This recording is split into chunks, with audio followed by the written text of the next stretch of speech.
ছোট্ট একটি ইঁদুর খাবার খুঁজতে খুঁজতে গাছতলার নিচে আসে। তারপর সেখানে এসে একটি পনির দেখতে পায়। পনিরটি দেখে সে পনিরের কাছে যায় খেতে। তারপর হঠাৎ করে একটি বিড়াল দেখতে পায়। বিড়ালটি এসে তাকে বলল, এই পনির আমার, তুমি এটা খেতে পারবে না। তারপর ইঁদুরটি খুবই ভয় পেয়ে যায়, ভাবে আমাকেই সে খেয়ে ফেলবে।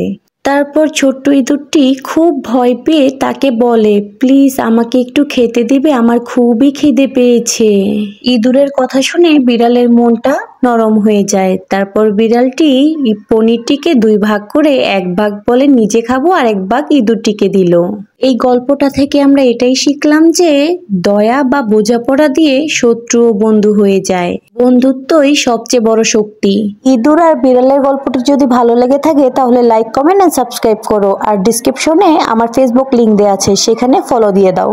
আরো ভালো ভালো গল্প সবার আগে দেখতে বেল আইকনটি অন করে দাও।